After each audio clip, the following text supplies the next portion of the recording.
دنیا میں کیا ہو رہا ہے اور تاریخ کس طرف جا رہی ہے، کتنے بڑے ایونٹ ہو رہے ہیں۔ برلن وال کے بعد میں سمجھتا ہوں یہ سب سے بڑا واقعہ اس وقت ہو گیا ہے، اور ہماری نیبرہڈ میں، خطے میں ہمارے 4 ہمسائے ممالک ہیں، چاروں کے اندر ایسی خبریں ہیں جس کے متعلق ہمیں فکر مند کرنا چاہیے۔ پہلے بات کر لیتے ہیں ہمسایہ ملک، اسلامی برادر ملک ایران۔ ایران کے متعلق اسرائیل نے اور ٹرمپ یہ وہ دھمکی دے چکے ہوئے ہیں، دھمکی کا اعلان کر چکے ہوئے ہیں کہ آپ جوہری جو ہے ایگریمنٹ ہم اکتوبر تک کر لیں، ورنہ آپ کے اوپر حملہ ہونے آ رہا ہے۔ اور جو شرائط رکھی گئی ہیں وہ کوئی دنیا کا سوورن باعزت ملک جو ہے، ایران ویسے ہی اپنی دلیری کے لیے مشہور ہے، وہ کوئی ملک بھی جو اپنی سوورینٹی چاہتا ہے وہ قبول نہیں کر سکتا کہ آپ نیوکلیئر سارا تو چھوڑ ہی دیں، آپ کنونشنل ویپنز بھی چھوڑ دیں، آپ سب کچھ ڈسمینٹل کر دیں اور اپنی سوورینٹی چھوڑ دیں۔ وہ بیسیکلی وہ نہ ایکسیپٹ کر لی، یعنی جنگ وہاں پہ آ چکی ہے۔ اور ساتھ میں ان کا یہ کل کے جملے ہیں پریزیڈنٹ ٹرمپ کے، کہ ایک اور ڈیولپمنٹ یہ کہ وہ ڈائریکٹ بات کر رہے ہیں، مگر کل انہوں نے کہا کہ ایران اس معاہدے پر کامیاب نہیں، اگر ہوتا باندھتا نہیں ہے تو ایران کے لیے بہت خطرناک، 2-3 دفعہ کہا ویری ڈینجرس، ڈینجرس وہ ڈینجرس، وہ مطلب جنگ ایران کے وہ ایران پہ آگئی، ہم انوالو ہو گئے۔ اب آ جائیں جی افغانستان، ہماری ویسے ہی ٹینشن چل رہی ہے، وہاں سے وہ ٹی ٹی پی کو نہیں کنٹرول کرتے، ہمارے یہاں حملے ہوتے ہیں آج کل، پھر ہم جس طریقے سے افغانیوں کو نکالا جا رہا ہے، ایک ہیومن رائٹس کا ایشو بھی ہے اور وہ ایک بڑا ایک مسئلہ بھی ہے، بارڈر کبھی کھل جاتا ہے کبھی بند ہو جاتا ہے۔ ابھی لیٹسٹ وہاں چل رہی ہے، خبریں اس طرح کی آتی رہتی ہیں کہ امریکی انٹرسٹڈ ہے وہاں باگرام ایئرپورٹ لینے پہ، اور وہاں کی اتنی کوئی مستند اطلاع تو نہیں ہے، مگر خامہ پریس کی خبریں چل رہی، جو نیوز اخبار نے میرے خیال کنفرم اتنے کیے بغیر چھاپ دی ہے۔ پر سب سے بڑی ڈیولپمنٹ جو ہو رہی ہے ہمارا چوتھا ہمسایہ چین کے متعلق ہو رہی ہے کہ یہ ٹیرف وار ویسے تو پوری دنیا میں ابھی چھا گئی ہے کہ کوئی ملک نہیں انہوں نے چھوڑا، پہلے 10% تو اوورآل ہر ایک کے اوپر ٹیرف کر دیے، پھر کچھ خاص ملکوں کے لیے، مگر بنیادی طور پہ اس کا جو محور ہے وہ یورپ، یو کے اور کینیڈا، وہ میکسیکو، باقی ساری دنیا تو آ چکی، مگر بنیادی جو تھا یہ ٹریڈ وار، ٹیرف وار جو چائنا کے لیے یہ محفل سے جائی گئی تھی کہ ابھی وہ ٹریڈ وار بڑھتی جا رہی ہے۔ پہلے امریکہ نے 20% کیا ان کے اوپر ٹیرف، پھر جو ہے 34 بڑھا کے 54 کر دیا، پھر انہوں نے 50% اور کر کے اب چائنا پہ 104% ٹیرف ہے کہ جو بھی چین کی وہاں پہ آئٹم جائے گی امریکہ میں تو اس کے اوپر 100 وہ ڈبل قیمت دینی پڑے گی۔ اور چائنا بھی کچھ ملک جو ہیں ہمارے جیسے غریب ملک، کمزور ملک، وہ تو ری نیگوشیٹ کر رہے ہیں، وہ کہہ رہے ہیں جناب ہم آپ کے ساتھ نہیں لڑ سکتے، ہمارے سے بات چیت کریں، ہم افہام و تفہیم، ہم تفہیمی گروپ ہیں۔ ایک یورپین یونین جو ہے وہ درمیان میں ہے، وہ کہہ رہے ہیں کہ کچھ چیزوں پہ ہم بات کریں گے مگر کچھ چیزوں پہ وہ کھڑے ہوئے ہیں۔ چائنا جو ہے ریٹیلیٹ کر رہا ہے، چائنا نے بھی میچنگ جو ہے 34% بھی میچ کیا، اب وہ بتایا جا رہا ہے کہ 50% بھی میچ کر کے تو 84% یا 104 شاید اس میں ہو جائے، تو یہ میچ کرتے ہوئے جب یہ ٹریڈ وار اس کے کانسیکوینسز ہے ہمارے لیے بہت زیادہ کنسیکوینسز ہیں، پر میں سمجھتا ہوں کہ اگر ہم اپنے کارڈ ٹھیک کھیلیں اور یہ جو اندرونی کی پیٹی لڑائیاں چھوڑ دیں اور عقل مند لوگ اس کے اوپر سوچ بچار کریں، پارلیمان میں بحث ہو، میڈیا کے اوپر بحث ہو، تو اس کے بعد ہمارے لیے اپرچونٹی اس لیے بھی ہے کہ ہمارا ٹریڈ گیپ ہے، ہمارا امپورٹ بل جو ہے 45 ڈیفیسٹ کنٹری ہیں، $45 بلین کی ٹریڈ ہے، $27 بلین کی ایکسپورٹ ہے، ہم زیادہ تر چیزیں باہر سے منگاتے ہیں۔ تو تیل آج کی خبر یہ ہے کہ وہ مزید پہلے $7 نیچے بیرل آ گیا تھا، فی بیرل آ گیا تھا، اب $3 اور کم ہو کے وہ بڑی 10-15 سال بعد جو کرونا کے بعد سب سے کم قیمت پہ آیا ہے، $60 پہ آ گیا ہے، اور باقی کموڈیٹیز بھی سستی ہو رہی ہیں، تو ہمیں کچھ ٹیرف کے ایکسپورٹس کے اندر نقصان ہوگا، مگر اگر ہم اپنے صحیح کارڈ کھیلیں تو ہم جو ہے ایک تو ہمارا امپورٹ بل کم ہو جائے گا، دوسرا ہم اپنی ڈائیورسیفائی ایکسپورٹس کر سکتے ہیں اور اس موقع کا فائدہ اٹھا سکتے ہیں۔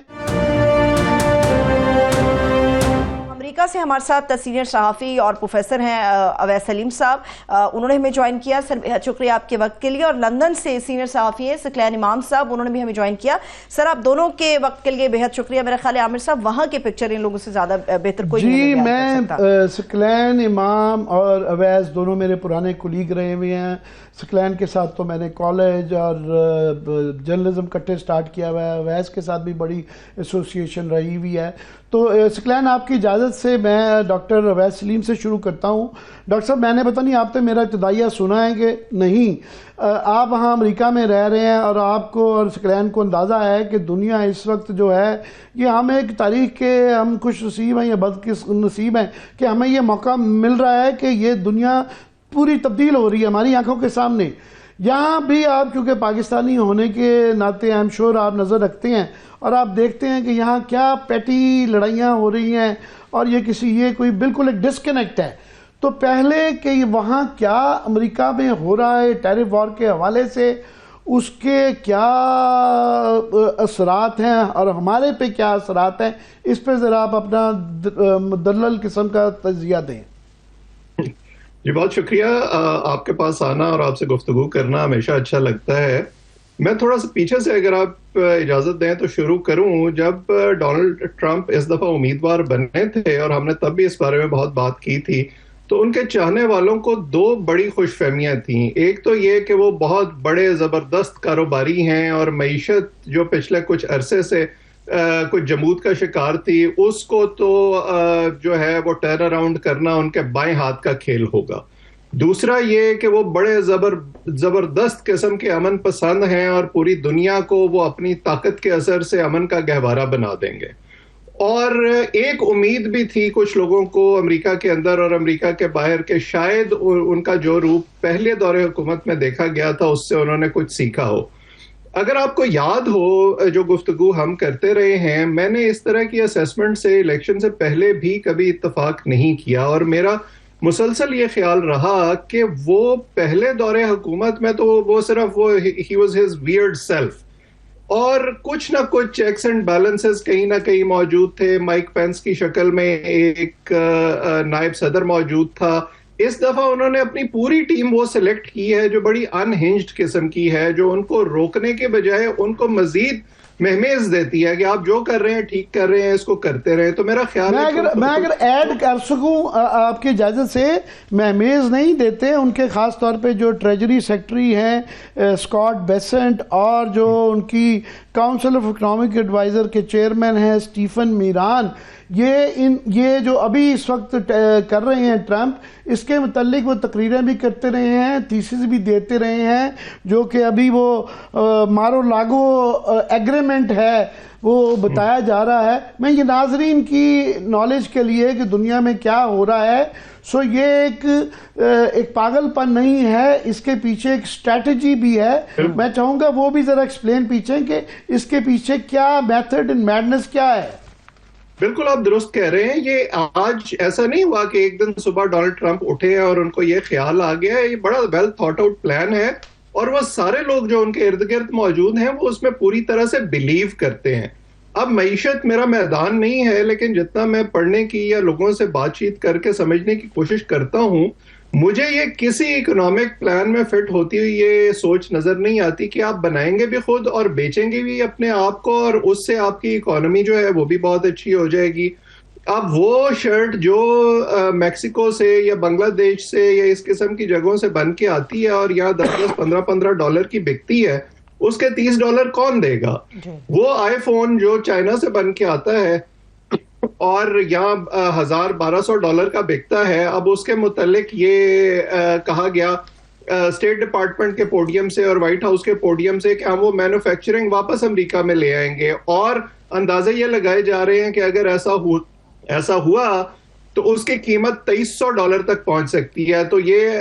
ٹرمپ صاحب کے چاہنے والوں میں سے امریکہ میں سے کون دینا چاہے گا؟ تو یہ تو ایک بہت اس وقت ٹرکی سچویشن ہے. اب دیکھنا یہ ہوگا کہ اس کو وہ کتنے عرصے تک سسٹین کرنا چاہتے ہیں اور دنیا ریسپونڈ کرے گی. آپ نے یورپین یونین کا ذکر کیا تھوڑی دیر پہلے. میں پڑھ رہا تھا ابھی آج ہی صبح انہوں نے وہ 25% ٹیرف تو لگایا ہے ٹرکس پر, آئس کریم پر, کچھ دوسری چیزوں پر جو وہ زیادہ امپورٹ کرتے ہیں امریکہ سے, لیکن اس کے ساتھ ساتھ وہ میرا خیال ہے بڑا سمارٹ موو کر رہے ہیں. وہ ٹارگٹ کر رہے ہیں ریڈ سٹیٹس کو جہاں ریپبلکن جماعتوں کی حکومت ہے, تو وہاں سے آنے والی جو مصنوعات ہیں ان پر وہ زیادہ ٹیرف عائد کر رہے ہیں. سو یہ معاملہ اتنا سیدھا نہیں ہے جتنا ڈونلڈ ٹرمپ کو لگتا ہے. اور ابھی 2-3 دن پہلے ہی انہوں نے کہا کہ میرا نہیں خیال تھا کہ اس سے جو ہے وہ اسٹاک مارکیٹ پہ اثر پڑے گا اور اس کو نیچے نہیں آنا چاہیے اور قیمتوں کو اوپر نہیں جانا چاہیے. ابھی ان کے کہنے سے تو ہوگا نہیں, سو ہم دیکھتے ہیں کہ یہ کتنا آگے چلے گا. دوسرا جی ویس میں چاہوں گا کہ سکلین سے لے لیا جائے. سکلین ہم بچپن سے لے کے آج تک جس دنیا کو دیکھتے اور پڑھتے رہے, اس کے اندر جو ہے بریٹن ووڈز تھا, اس کے اندر اس کے ادارے تھے, ورلڈ بینک, IMF, ہم تو ان کے آگے ہمیشہ سجدہ ہی کرتے رہے. پھر نیٹو تھی, اس کی حیت بدل رہی ہے. اب WTO بھی جو ہے پتہ چل رہا ہے کہ وہ سارا آرڈر ہی چینج ہو رہا ہے. میں چاہوں گا یہ ٹیرف پہ آتے ہوئے آپ ذرا بڑے کینوس پہ دنیا کو گہری نظر رکھتے ہیں. یہ جو میں نے ابتدائیے میں ذکر کیا کہ ہمارے چاروں ہمسائے ہیں, ایران کا, افغانستان کا, ہندوستان کا اور چین سے, یہ بڑی بڑی ڈیولپمنٹس ہو رہی ہیں. یہ بتائیں کہ ہمیں پریشان ہونا چاہیے یا بس یہ اندرونی لڑائیاں پیٹی کرتے رہیں؟ ہمیں تو پریشان ہونے کی ضرورت نہیں ہے, کیونکہ وہ کہتے ہیں جب پورا جہاز ڈوبتا ہے تو پھر چھوٹے موٹے چوہوں وغیرہ کو کیا پریشانی ہوتی ہے, سبھی نے ڈوبنا ہے. تو حالات تو پاکستان کے اتنے خراب ہو چکے ہوئے ہیں کہ ابھی احساس ہی نہیں ہوتا کہ ہم ڈیفالٹ ہو جائیں یا نہ ہو جائیں, کیا کریں. کیونکہ ہمیں سب سے بڑی ایک مدد جو رہی ہے پاکستان کو, اور یہ سمجھ لے کہ جب سے پاکستان بنا اس وقت سے, کہ پاکستان کو مشکل ترین وقت میں امریکہ یا مغربی ممالک نے بیل آؤٹ ضرور کیا ہے. تو اس کا مطلب ہے کہ وہ ایک ڈرپ لگا کے رکھنا چاہتے ہیں کہ آپ زندہ رہیں, آپ کے حالات بہتر نہ ہو جائیں, آپ صحت مند نہ ہو جائیں اور ان کے ہاتھ سے باہر نہ نکل جائیں, اس کی وہ اجازت نہیں دیں گے. تو اگر ہم صرف ایک ڈرپ پہ چلنا چاہتے ہیں تو ہمیں پریشان ہونے کی کوئی ضرورت نہیں ہے, کیونکہ ہم اس طرح چلتے آ رہے ہیں. اور اس میں ایک کلاس جو ہے آپ کے حکمران طبقہ خاص طور پہ جو ہے, جن کے اپنے گھر, اپنے اثاثے جو ہیں وہ مغربی ممالک میں ہیں, لندن میں ہیں یا امریکہ میں ہیں یا آسٹریلیا میں ہیں, تو جو ان کے فوائد ہیں وہ تو سب اپنی جگہ موجود رہیں گے. پاکستان میں چاہے کچھ بھی ہو جائے, بجلی کی قیمت کم ہو جائے, بہت زیادہ ہو جائے, سرکولر ڈیٹس جو ہیں وہ $1 ٹریلین روپیز تک پہنچ جائیں, تو اس سے ہمارے ہاں تو عام آدمی کی جو زندگی ہے وہ خراب رہی ہے, غربت کی وجہ سے وہ رہے گی. لیکن جو اب مزید جو خطرہ آ رہا ہے نا, جو اب آپ نے جس کی طرف بہت صحیح اشارہ کیا, میں آپ کے اس جو ورلڈ ویو جو آپ نے بنایا ہے یہ بڑا ایک منطقی ہے کہ ایک طرف تو پوری عالمی سطح پر امریکہ نے پوری دنیا کی معیشت کو ہلا دیا ہوا ہے, تو اس کے نتیجے میں آپ کچھ بھی یعنی احتیاط کر لیں, پوری دنیا میں ایک قیمتوں میں اضافہ ہوگا, بے روزگاری بھی بڑھے گی, اور عام اکنامک ٹرمز میں جس کو کہتے ہیں انفلیشن, اس پہ تمام اکانومسٹ متفق ہے کہ انفلیشن بڑھے گی, مہنگائی ہوگی. تو امریکہ کے اندر بھی ہوگی اور دوسرے ملکوں میں بھی ہوگی, چائنا میں بھی ہوگی, پاکستان میں بھی ہوگی, ایران میں بھی ہوگی, برطانیہ میں بھی ہو رہی ہے, فرانس میں بھی ہوگی, جرمنی میں تو ہو رہی ہے جب سے یہ روس کے ساتھ ان کی جنگ جاری ہوئی یوکرین کے وجہ سے. تو اس ایسے تمام حالت میں اکنامک جو ایک صورتحال ہے دنیا کی اور تمام ممالک کی, وہ سب ایک بری حالت میں ہیں. آپ دیکھیں کہ تیل کی آپ نے صحیح کہا کہ قیمتیں کم ہوئی ہیں, لیکن اس سے کتنا فرق پڑا ہے, کیونکہ پاکستان کا سب سے بڑا وجہ, اگر میں صرف پاکستان کی بات کروں, ہر ملک کے اپنے اپنے مسائل ہیں, اس لیے پاکستان کا جو مسئلہ ہے وہ ضروری کہ دوسرے کسی ملک یا انڈیا کا ہو. پاکستان میں اتنے عرصے سے کنٹینیوس ایک فلو آف کرائسس ہے, یہ نہیں کہ آپ ایک بحران سے نکلے دوسرے نہیں, آپ بحران ہی میں پلتے بڑھتے چلے جوان ہو گئے ہوئے ہیں. تو وہ جس طرح وہ ایک ہے نا کہ خنجر حلال کا ہے قوم نشہ راتے ہوں کے سائے میں پل کر جواں ہوئے ہیں ہم, تو ہم بحرانوں میں پل کر جواں ہوئے ہیں. تو ہم تو مسلسل, اور اس کا نتیجہ یہ نکلا ہے کہ ہم کئی جگہ موقعوں پہ دنیا میں اکنامک اپرچونٹیز پیدا ہوئی ہیں پاکستان کے لیے بھی اور دنیا بھر کے لیے، انہوں نے فائدہ اٹھایا. ہماری وہ صلاحیت ہی نہیں ہے کہ ہم فائدہ اٹھا سکیں. ایک تو ڈومیسٹک کانگریس کی طرف سے ایک ریئیکشن آئے گا، ان کو الیکشن لڑنا ہے. پھر دنیا بدل چکی ہے کہ ابھی چائنا، اس زمانے میں جو رشیا اتنا طاقتور نہیں تھا، ان کا مین رائیول چائنا ایک وہ ہے، پھر یورپین یونین ایک ملٹی پولر ورلڈ ہے. دنیا تبدیل ہو چکی ہے، یہ پرانے ٹیکٹکس. سوال میرا یہ ہے کیا یہ چل پائیں گے آج کل کی دنیا میں؟ جی دیکھیے، یہ سسٹینیبل نہیں ہے، اور جس اسٹریٹجی کی طرف آپ نے اشارہ کیا اس کے دو بظاہر حصے نظر آتے ہیں. ایک تو یہ کہ امریکہ کے اندر جو غیر ضروری اخراجات ہیں وہ کم کیے جائیں، ڈپارٹمنٹس کو بند کیا جائے. یہ جو ایلان مسک ڈوج بنا کر کرنے کی کوشش کر رہے ہیں، چلیں وہ تو امریکہ کا ایک انٹرنل مسئلہ ہے اور اس سے دنیا کا کوئی اتنا بڑا کنسرن نہیں ہے، اگرچہ یہ بھی بڑا ایک سمپلیفائڈ قسم کا سلوشن لگتا ہے. دوسرا جو حصہ ہے، یہ جو آپ نے پچھلے 50 سال کی تاریخ بیان کی ہے، جو امریکہ کا ایک فائنینشیل سپیریورٹی پوری دنیا میں رہی ہے، ایک فائنینشیل پاور ہاؤس رہا ہے، اس کی بڑی وجہ یہ تھی کہ امریکن اکانومی اس طرح سے ٹائیڈ اپ تھی باقی دنیا کے ساتھ کہ وہ سب اکٹھی چل رہی تھیں. اب امریکہ پر جو اتنا بڑا قرضہ ہے، اس میں سب سے بڑا لینڈر جو ہے وہ چین ہے، اور چین اس لیے لینڈر ہے کیونکہ چین کی مصنوعات کے لیے امریکہ سب سے بڑی منڈی ہے. امریکہ کے جو مینوفیکچررز ہیں ان کو چین میں لیبر سستی پڑتی ہے، اور ان مصنوعات کی قیمت بہت نیچے چلی جاتی ہے ان کو واپس امریکہ میں بیچنے کے لیے. تو یہ ایک طرح سے انٹر ڈیپینڈنسی کی دنیا ہے اگر ہم معیشت کو دیکھتے ہیں. اب کچھ عرصہ پہلے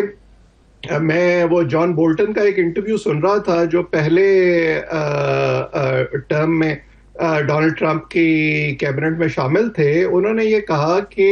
ان کا طریقہ یہ ہے کہ وہ ریٹل کرنے کی کوشش کرتے ہیں اپنے مخالفین کو، ان کو کارنر کرنے کی کوشش کرتے ہیں، اور اس کے بعد پھر اس پردے میں سے یہ نکل کے آتا ہے کہ وہ اصل میں چاہتے کیا ہے. تو ابھی تک تو ہمیں صرف اس چیز کا انتظار ہے کہ 3 مئی کو جب یہ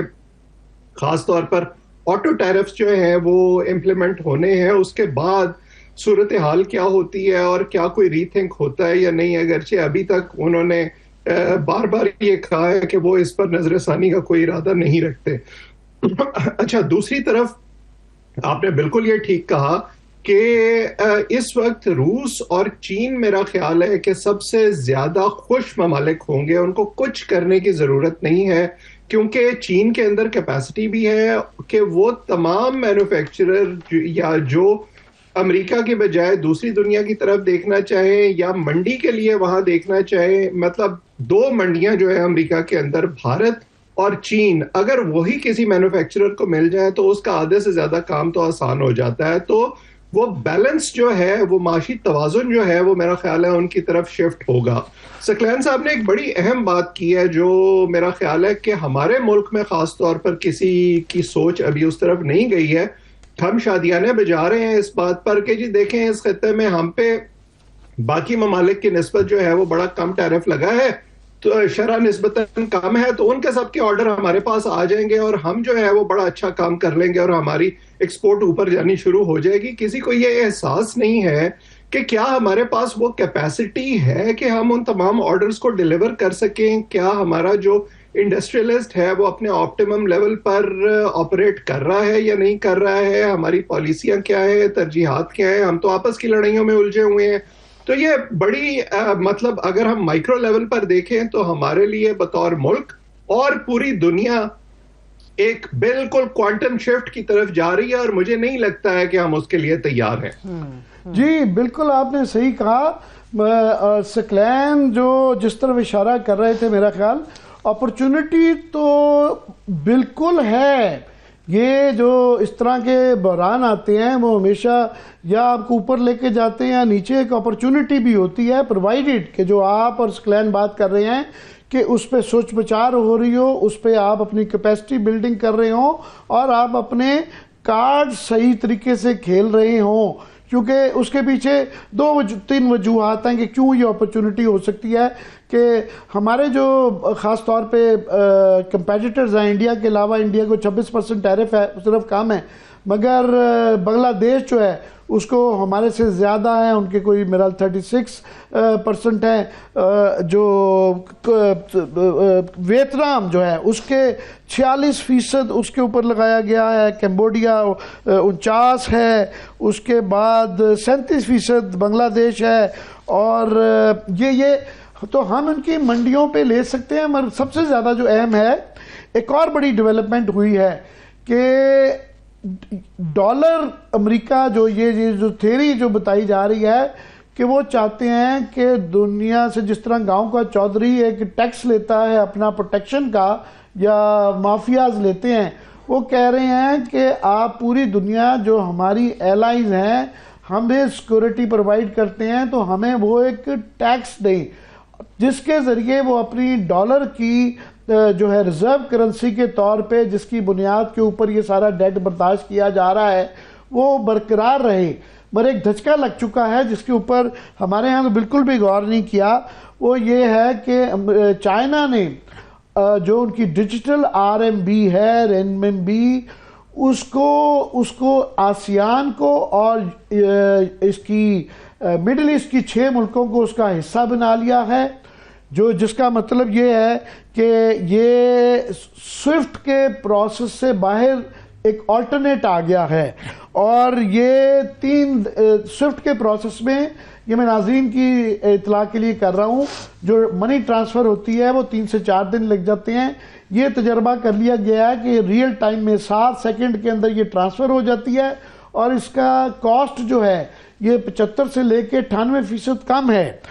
اور ساتھ میں اس کو سلک جو ان کا بیلٹ اینڈ روڈ انیشیٹو ہے اس کے ساتھ جوڑ دیا گیا ہے، جس کا ہم بھی حصہ ہیں، اور اس کا یہ مطلب ہے کہ یہ کوئی 1.2 ٹریلین کراس بارڈر جو پیمنٹ ہیں وہ اس کے ذریعے ہوں گی۔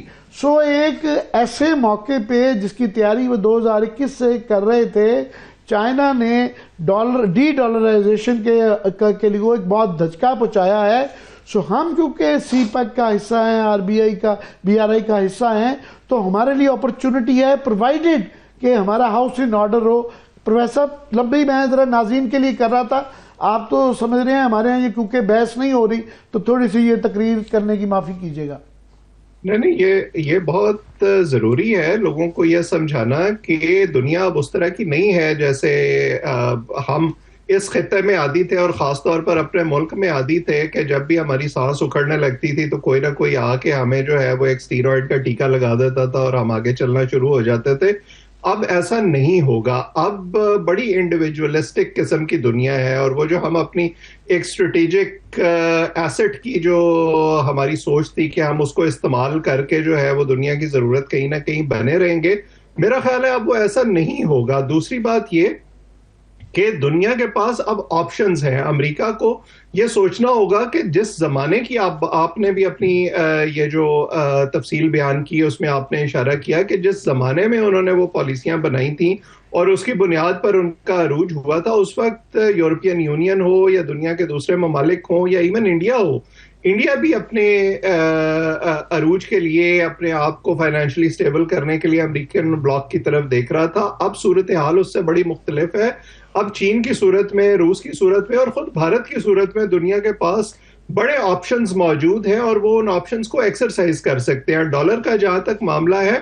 ڈالر امریکہ کے عروج کی ایک بہت بڑی وجہ رہا ہے کیونکہ دنیا ڈالر میں ٹریڈ کرتی رہی ہے۔ اب اگر آپ یہ سمجھتے ہیں کہ آپ ڈالر چھاپ کر جو ہے وہ اپنی اس معاشی استحکام کو برقرار رکھ سکیں گے تو میرا خیال ہے ایسا نہیں ہونے والا۔ اور یہ میں تو یہ سمجھتا ہوں کہ یہ آپ آج کی ہم بات کر رہے ہیں، یہ مڈ ٹرم انتخابات سے پہلے 2 سال کے بعد امریکہ میں مڈ ٹرم انتخابات ہوتے ہیں، اس سے پہلے ڈونلڈ ٹرمپ کے جو حامی ہیں ان کو بہت حد تک جو ہے وہ دودھ کا دودھ اور پانی کا پانی نظر آنا شروع ہو جائے گا۔ ابھی آپ جی یہ مجھے وقفے کا کہہ رہی ہیں، مگر سکلین وقفے کے بعد میں آپ سے یہ سمجھنا چاہوں گا کہ اپرچونٹی تو بالکل ہے کہ چائنا پہلے میکسیکو اور ویتنام کے ذریعے اپنی ایکسپورٹس بھجوا رہا تھا، جس کی وجہ سے ویتنام کی 80% ایکسپورٹس جو GDP جو ہے وہ ایکسپورٹ سے ہوتا تھا. تو ہمارے پاس اپرچونٹی ہو سکتی ہے کہ ہم ان کی جگہ چین ہمارا ہمسایہ ملک ہے، وہ ہم کہیں کہ جی ہمارے ہاں فیکٹریاں لگائیں، مگر کیا ہم تیار ہیں اس کے اوپر؟ اور خاص طور پہ جو ایران کے ساتھ ٹینشن ہو رہی ہے کہ وہ معاملہ فی الحال دب گیا ہے اور یوکرین بھی دب گیا ہے کہ ٹیرف وار پہ زیادہ بحث ہو رہی ہے. تو ان سارے معاملات کو جوڑ کے کیا تجزیہ دیں گے؟ وقفے کے بعد آپ سے پوچھیں گے. یہ بالکل. بریک کے بعد ایک مرتبہ پھر سے خوش آمدید کہیں گے. عامر صاحب، یہ ٹیرف وار کے حوالے سے ہمارے دونوں مہمان ابھی کچھ دیر میں ہمارے ساتھ موجود ہوں گے دوبارہ سے. دنیا تو یہ ڈونلڈ ٹرمپ کی پالیسی کو ٹٹ فار ٹیٹ کے حوالے سے لے کر آگے بڑھ گئی ہے. ہمارے لیے گمبھیر صورتحال اس لیے بھی ہے کہ شاید ہمیں ادراک نہیں ہو پا رہا اس نازک صورتحال کا جس میں پاکستان داخل ہو رہا ہے، لیکن ہم اس سے بے خبر ہیں. پھر بھی جی بالکل، ہم مسئلے کا حل تو کیا نکالیں، ہم اس کے اوپر اس کو مسئلہ ہی نہیں سمجھ رہے، اس پہ بحث بھی نہیں کر رہے، یہ ہماری ڈسکورس کا حصہ ہی نہیں ہے. میں جو ثقلین امام صاحب سے جو پوچھنا چاہ رہا ہوں وہ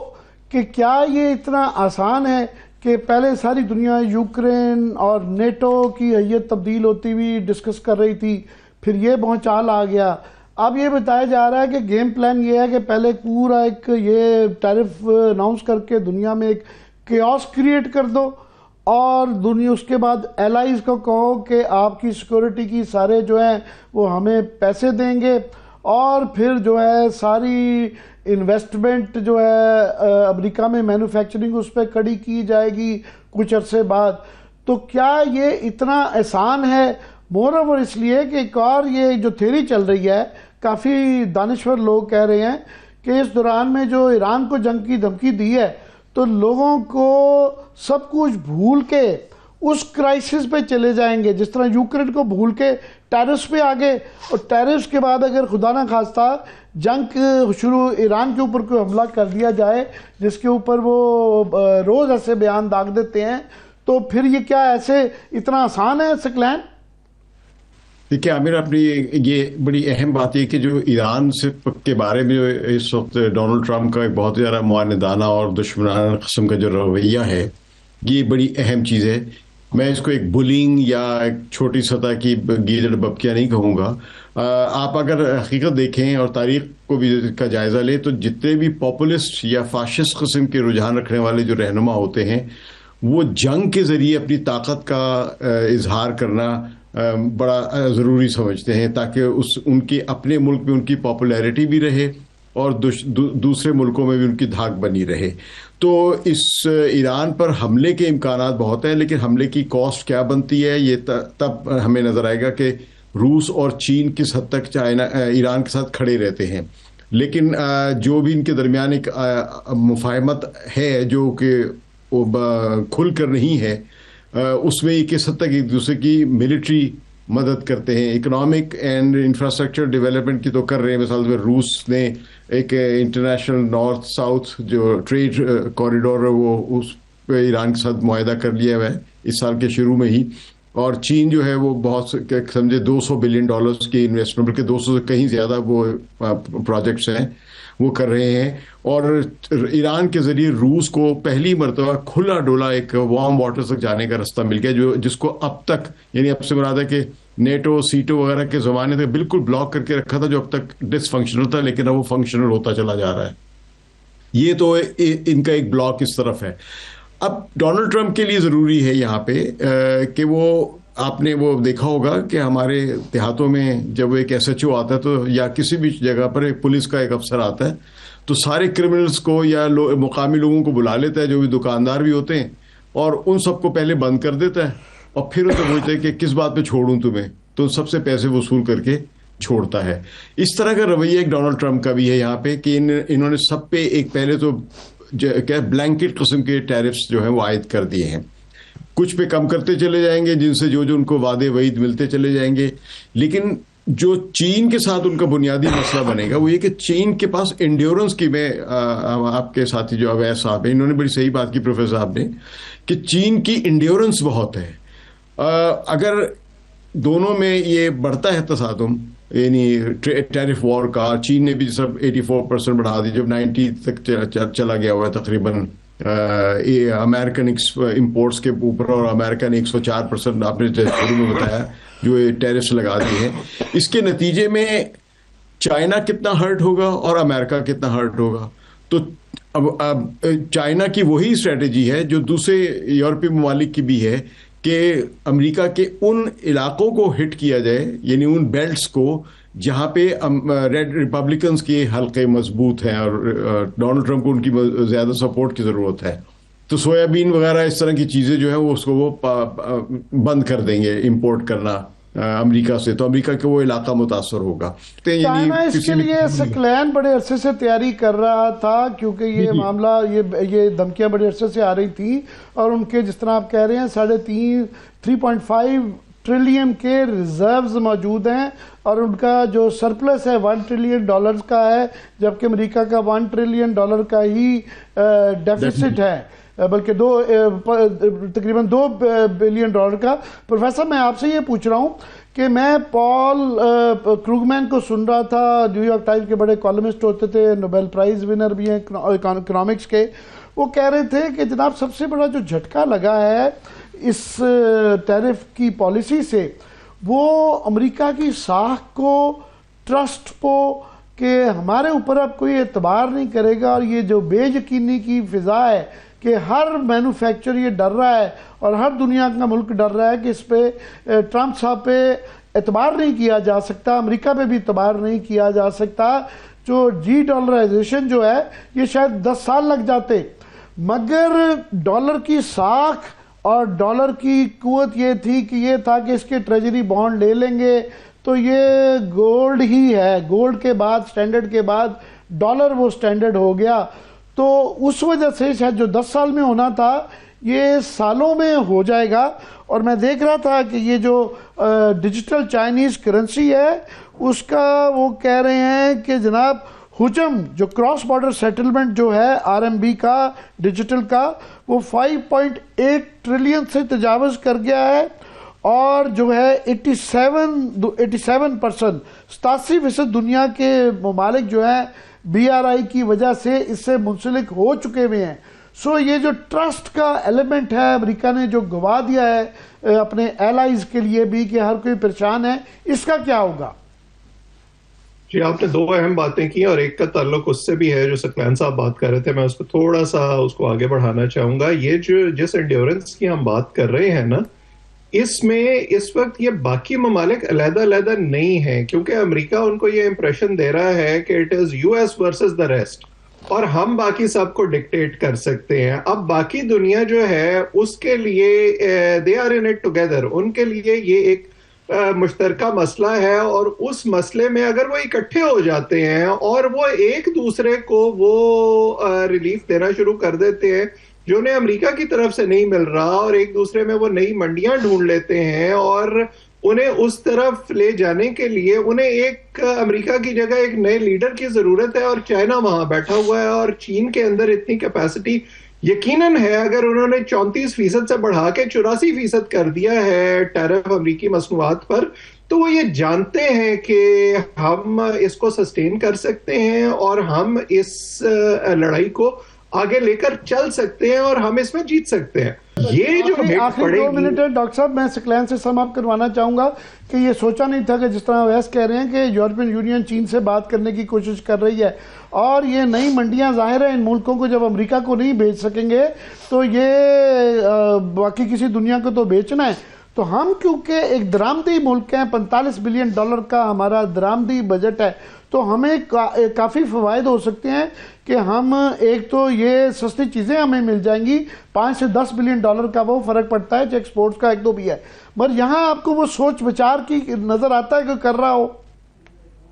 دیکھیں ہمیں کوئی سوچ بچار تو نظر نہیں آ رہی, لیکن یہ کہ جو آپ نے بڑی شروع میں امید کی, اور میں بھی ہمیشہ ایک چیز پہ یقین رکھتا ہوں کہ اگر آپ تخلیقی ذہن رکھتے ہیں پالیسی میکرز تو نئے راستے نکال سکتے ہیں. پاکستان کے پاس بہت بڑی اپرچونٹی جس کی ہم تیاری نہیں کرتے, یہ ہماری بہت بڑی کوتاہی ہے. ایک تو کہ ہم فوری طور پر لگژری آئٹمس کی امپورٹ بند کر دیں, اور تاکہ جتنا بچا سکے. ہم نے انڈسٹریل گڈس کی امپورٹ بند کی ہوئی جس سے انڈسٹریز بند ہو رہی ہیں اور بظاہر ہم اپنا بیلنس آف ٹریڈ بیلنس کر رہے ہیں. تو یہ کوئی صحیح طریقہ نہیں. دوسرا یہ ہے کہ چین پر پابندیاں لگ رہی ہیں یا انڈیا پر بھی شاید کچھ لگے, تو ہمارے ہاں کیپیسٹی تو نہیں بلڈ کی گئی لیکن اپرچونٹیز موجود ہیں. ہم اگر اپنے ملک میں اسٹیبلٹی, اور آپ نے بڑی اچھی بات کی, بہت بنیادی چیزیں, اپنے پولیٹیکل اسٹیبلٹی پیدا کریں, سیکیورٹی کے حالات بہتر کریں. بہت سارے انویسٹرز ہیں جو چائنا سے اور اپنے ملک کو اس طریقے یہ موقع ہے کہ اگر اچھے طریقے سے پیش کیا جائے تو شاید ایک گیم چینجر سچویشن ہو سکتی ہے. بہت بہت شکریہ ہمارے دونوں مہمانوں کا, معزز مہمانوں کا, تھینک سو مچ. جاتے جاتے اختتام پہ اپڈیٹ آپ کے ساتھ شیئر کر دیتے ہیں. امریکہ نے چائنا کے اوپر جو ٹیرف ہے وہ 125% کر دیا ہے. 90 روز کے لیے ماں سوائے چائنا کے تمام ممالک پہ ٹیرف کو روک دیا گیا, مگر 10% کا حصہ ہے وہ برقرار رہے گا. اجازت دیجیے, اپنا بہت سا خیال رکھیے. خدا حافظ.